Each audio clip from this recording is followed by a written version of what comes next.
Hello friends, welcome back to the channel Suma doctor.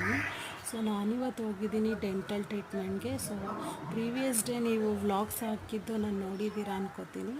So ನಾನಿವತ್ತು ಮತ್ತೆ ಹೋಗ್ತಾ ಇದ್ದೀನಿ ಫಿಲ್ಲಿಂಗ್ ಆರ್ ರಿಸ್ಟೋರೇಷನ್ ಟ್ರೀಟ್ಮೆಂಟ್ಗೆ.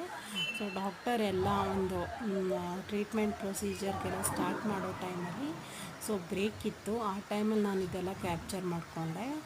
ಸೊ ನೋಡಿ, ಇನ್ನೇನು ಡಾಕ್ಟರ್ ಎನ್ರೋಲ್ ಆಗ್ತಾರೆ, ನನ್ನ ಟೇಬಲ್ ಮೇಲೆ ಇಟ್ಕೊಂಡು ಪ್ರೊಸೀಜರ್ ಸ್ಟಾರ್ಟ್ ಮಾಡ್ತಾರೆ. ಸೊ ಬಿಫೋರ್ ದಟ್ ನಾನು ನಿಮ್ಗೆ ಏನಾದರೂ ಒಂದು ವೀಡಿಯೋಸ್ ಶೇರ್ ಮಾಡೋಣ ಅಂತ ಅನಿಸ್ತು. ಡಾಕ್ಟರ್ ಹತ್ರ ಬಂದಾಗ ಸೊ ನಾನು ಆದಷ್ಟು ಮೊಬೈಲ್ಸ್ ಆಫ್ ಮಾಡ್ತಾಯಿದ್ದೆ. ಬಟ್ ಯಾವುದೇ ಒಂದು ಮೆಡಿಕಲ್ ಇನ್ಸ್ಟಿಟ್ಯೂಷನಲ್ಲಿ ವೀಡಿಯೋಸ್ ಟೇಕಿಂಗ್ ರೆಸ್ಟ್ರಿಕ್ಟೆಡ್ ಅಂತಲೇ ಹೇಳ್ಬೋದು. ಸೊ ಇವಾಗ ಸ್ಟಾರ್ಟ್ ಆಗ್ತಾಯಿದೆ ನಂದು ಟ್ರೀಟ್ಮೆಂಟ್, ಬನ್ನಿ ನೋಡೋಣ. ಸೊ ನೋಡಿ, ನಾನು ವೆಯ್ಟ್ ಮಾಡ್ತಾಯಿದ್ದೀನಿ. ಸೊ ಆಲ್ಮೋಸ್ಟ್ ಆಲ್ ನನ್ನ ಟ್ರೀಟ್ಮೆಂಟ್ ಸ್ಟಾರ್ಟ್ ಆಗಿದೆ. ಸೊ ಇವಾಗ ಸ್ಟಾರ್ಟ್ ಮಾಡಿ ಪ್ರೊಸೀಜರ್ ಎಲ್ಲ ಫಾಲೋಅಪ್ಸ್ ಮಾಡ್ತಾರೆ. ಸೊ ನೋಡಿ, ಇವಾಗ ನೋಡೋಣ ಬನ್ನಿ. ಸೊ ನೋಡಿ, ಎಕ್ಸ್ರೇಸ್ ರೂಮ್ಗೆ ಒಂದು 6-7 ಟೈಮ್ಸ್ ಮಾಡಿದ್ರು. ಅಲ್ಲಿನ ಕಂಡೀಷನ್ ಹೇಗಿದೆ, ಫಿಲ್ಲಿಂಗ್ ವರ್ಕ್ ಆಗ್ತಾ ಇದೆಯಾ ಅಂತ ಅಂದ್ಬಿಟ್ಟು ನೋಡೋಕ್ಕೋಸ್ಕರ ಸೊ ನಾನು ರೂಮ್ಗೆ ಹೋಗೋದು.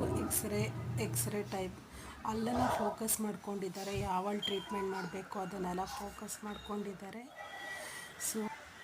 ಸೊ ನನ್ನ ಟ್ರೀಟ್ ಮಾಡಿದ್ದು ಇನ್ಸ್ಟಿಟ್ಯೂಷನ್ ಬಂದು ಒಂದು ರೂಮ್ ಬಂದು ಈ ಥರ ಇತ್ತು. ಸೊ ಇಲ್ಲೆಲ್ಲ ಅವ್ರ ಥಿಂಗ್ಸ್ ಏನೇನು ಬೇಕು ಅದೆಲ್ಲ ಇಟ್ಕೊಂಡಿರ್ತಾರೆ. ಪ್ಲಸ್ ಎಕ್ಸ್ರೇ ರೂಮ್ ಇದೆ. ಎಕ್ಸ್ರೇ ರೂಮ್ ಹತ್ರ ನಿಂತಿದ್ದಾಗ ವ್ಯೂ ಕ್ಯಾಪ್ಚರ್ ಮಾಡಿದೆ.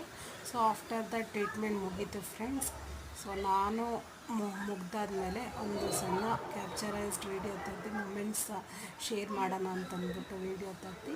ಬಟ್ ಇನ್ನೂ ರಿಸ್ಟೋರೇಷನ್ ಫಿಲ್ಲಿಂಗ್ ಪ್ರೋಸೆಸ್ ಇರೋದ್ರಿಂದ ಇನ್ನೂ ಟ್ರೀಟ್ಮೆಂಟ್ ಕಂಟಿನ್ಯೂಷನ್ ಇದೆ. ಸೊ ಆಫ್ಟರ್ ದಟ್ ನಾನು ನೆಕ್ಸ್ಟು ಇನ್ನೂ ಏನೇನು ಟ್ರೀಟ್ಮೆಂಟ್ ನಡೆಯುತ್ತೆ ಅದೆಲ್ಲ ಕ್ಯಾಪ್ಚರ್ ಮಾಡ್ತೀನಿ. ಆಫ್ಟರ್ ದಟ್ ನಾನು ಬಂದೆ ಲಿಫ್ಟು ಸೆಕೆಂಡ್ ಫ್ಲೋರಿಂದ ಗ್ರೌಂಡ್ ಫ್ಲೋರ್ಗೆ ರೀಚ್ ಆಗೋದು ಸ್ವಲ್ಪ ಟೈಮ್ ಹಿಡಿತು. ಸೊ ಆ ಟೈಮಲ್ಲಿ ಆ ಬ್ರೇಕಲ್ಲಿ ನಾನು ಕೆಲವು ಶೂಟ್ಸ್ ಮಾಡಿದೆ. ಸೊ ಇದಾಗಿತ್ತು restoration or dental filling process.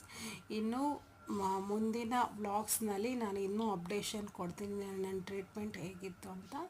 So comment, share, subscribe ಮಾಡಿ. ಥ್ಯಾಂಕ್ ಯು ಎವ್ರಿವನ್, ನೋಡಿದ್ದಕ್ಕೆ ಸಪೋರ್ಟ್ ಮಾಡಿ. Thank you, bye.